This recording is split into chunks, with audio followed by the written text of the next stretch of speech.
सुप्रभात क्लास 8। आज हम लोग पाठ 24 भारतीय संस्कृति पाठ पढ़ेंगे।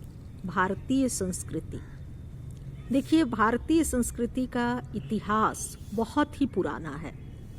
सबसे पहले हमें संस्कृति शब्द को समझना होगा।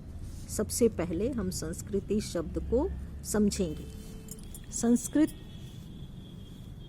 जो शब्द है संस्कृति, इसका सामान्य अर्थ है मानव जीवन के दैनिक आचार व्यवहार, रहन सहन तथा क्रियाकलाप आदि। सामान्य रूप में यदि देखा जाए तो आचार विचार, रहन सहन, क्रियाकलाप आदि। वास्तव में संस्कृति का निर्माण एक लंबी परंपरा के पश्चात होता है। संस्कृति का जो निर्माण होता है वो एक लंबी परंपरा के पश्चात होता है। संस्कृति विचार और आचरण कि वे नियम और मूल्य हैं जिन्हें कोई समाज अपने अतीत से प्राप्त करता है। अतीत से हम इसे प्राप्त करते हैं। आप जब क्लास 10 में जाएंगे तो वहाँ भी आपको एक पाठ मिलेगा जिसमें सभ्यता और संस्कृति के बारे में बताया गया है। अतः कहा जा सकता है कि इसे हम अपने अतीत से विरासत के रूप में प्राप्त करते हैं। दूसरे शब्दों में यदि हम कहें तो हम कह सकते हैं कि संस्कृति एक विशिष्ट जीवन शैली का नाम है। संस्कृति जो है वो एक विशिष्ट जीवन शैली का नाम है। प्रायः सभ्यता और संस्कृति को एक ही मान लिया जाता है। प्रायः सभ्यता और संस्कृति को एक मान लिया जाता है, परंतु इनमें भेद है। यदि हम देखें तो इनमें भेद है। सभ्यता का अनुमान भौतिक सुख सुविधाओं से लगाया जा सकता है, यानी सभ्यता जो है वो भौतिक सुख सुविधा है, जबकि संस्कृति में व्यक्ति का आचार विचार और भाव की वहाँ पर प्रधानता होती है। यानी सभ्यता जो है, हम सभ्य बन जाएंगे यदि हमारे पास भौतिक संसाधन हो, हमारे जीने का तरीका हो तो, किंतु आचार विचार यदि अच्छा नहीं हो तो हमारी संस्कृति कभी अच्छी नहीं हो सकती। इस प्रकार सभ्यता को शरीर माना जा सकता है तथा संस्कृति को आत्मा। ये दोनों एक दूसरे के पूरक हैं, इन्हें अलग अलग करके देखा नहीं जा सकता। ये दोनों ही एक दूसरे के पूरक हैं और इन्हें हम अलग अलग करके नहीं देख सकते। अब हम भारतीय संस्कृति के स्वरूप पर ये विचार करेंगे कि भारतीय संस्कृति प्राचीन काल से ही अपना निश्चित स्वरूप ग्रहण कर चुकी है।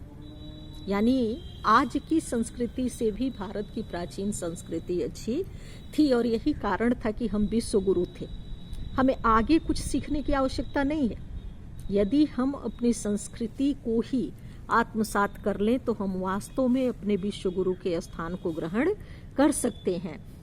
यह कब और कैसे विकसित हुई, यह निश्चित रूप से कहना सरल नहीं है। भारतीय संस्कृति को भली प्रकार समझने के लिए हमें इसे 3 चरणों में बांटना होगा: वैदिक काल, मध्यकाल और आधुनिक काल।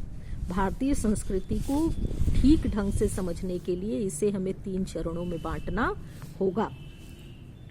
भारतीय संस्कृति का परिचय हमें वेदों से ही मिलने लगता है। भारतीय जो संस्कृति है उसका परिचय हमें वेदों से ही मिलने लगता है। वेद 4 हैं: ऋग्वेद, यजुर्वेद, अथर्ववेद और सामवेद। इस काल के साहित्य से ज्ञात होता है कि उस युग में समाज 4 वर्णों तथा 4 आश्रमों में बटा था। इस काल के साहित्य से हम ये जान पाते हैं कि उस युग में समाज जो था वो 4 वर्णों में तथा 4 आश्रमों में बटा था। 4 वर्ण थे: ब्राह्मण, क्षत्रिय, वैश्य तथा शूद्र। और इसी प्रकार 4 आश्रम थे: ब्रह्मचर्य, गृहस्थ, वानप्रस्थ और सन्यास। देखिए 25-25 वर्ष के करके ये 4 आश्रम होते हैं।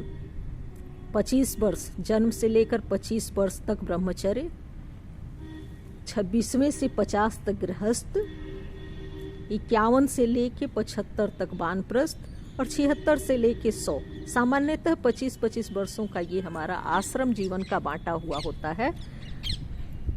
पहले वर्णों का आधार कर्म था, न कि जन्म। यानी जन्म के आधार पर वर्णों की व्यवस्था नहीं थी। समय के बीतने के साथ साथ सामाजिक स्थिति में बदलाव आया। समय ज्यों-ज्यों व्यतीत होता जा रहा था त्यों-त्यों सामाजिक स्थिति में बदलाव आता जा रहा था तथा जाति प्रथा प्रचलित हो गई और वर्ण जन्म के आधार पर माने जाने लगे। यानी वर्ण जो है वो जन्म के आधार पर माने जाने लगे, लेकिन वास्तव में ऐसा पहले था नहीं। कर्म के आधार पर वर्ण व्यवस्था बढ़ी हुई थी। भगवान महावीर और गौतम बुद्ध ने समाज में पनपी बुराइयों को रोकने का प्रयास किया। भगवान महावीर और बुद्ध इन लोगों ने समाज में व्याप्त बुराइयों को रोकने का प्रयास किया। इन्होंने मानव धर्म को स्थापित कर भारतीय संस्कृति को आगे बढ़ाया। मानव धर्म को स्थापित किया और भारतीय संस्कृति को आगे बढ़ाया। इन्होंने अहिंसा, प्रेम, सत्य आदि भावों को विकसित किया। अहिंसा, प्रेम, सत्य आदि भावों को इनके द्वारा विकसित किया गया। चंद्रगुप्त मौर्य से लेकर के हर्षवर्धन तक का काल हमारे इतिहास का सर्वोत्तम काल माना जाता है। चंद्रगुप्त मौर्य से लेकर और सम्राट हर्षवर्धन तक के काल को सर्वोत्तम माना गया है। इस काल के शासकों ने धर्म, दर्शन, साहित्य, संगीत, चित्रकला, वास्तुकला आदि को बढ़ावा दिया। गुप्त काल में संस्कृत भाषा में महान साहित्य रचा गया। महाकवि कालिदास इसी युग में हुए। भारतीय और यूनानी कलाओं के मेल से कला की नई शैलियां विकसित हुई। यानी भारतीय संस्कृति जो है ये आधुनिक भारत में आकर के ही समृद्ध हुई ऐसा नहीं है। भारतीय संस्कृति प्रारंभ से ही काफी समृद्ध संस्कृति रही है। अगले दिन फिर पढ़ाएंगे इसी को आगे। इसके प्रश्न उत्तर देखिए। संस्कृति शब्द का सामान्य अर्थ क्या है, अभी बताए थे आचार्य विचार। सभ्यता और संस्कृति में क्या अंतर है, तो ये भौतिक है। सभ्यता जो है ये भौतिक है, लेकिन ये मानसिक है, आध्यात्मिक है, कुछ भी कह सकते हैं। वेद कितने हैं उनके नाम लिखिए, वर्ण कितने हैं नाम लिखिए, और 4 आश्रम कौन कौन से। तो वेद 4 हैं, वर्ण 4 हैं और आश्रम 4 हैं। यानी प्रश्न नंबर 1 से लेकर के और 4 तक के पूरे उत्तर को आप लिखेंगे।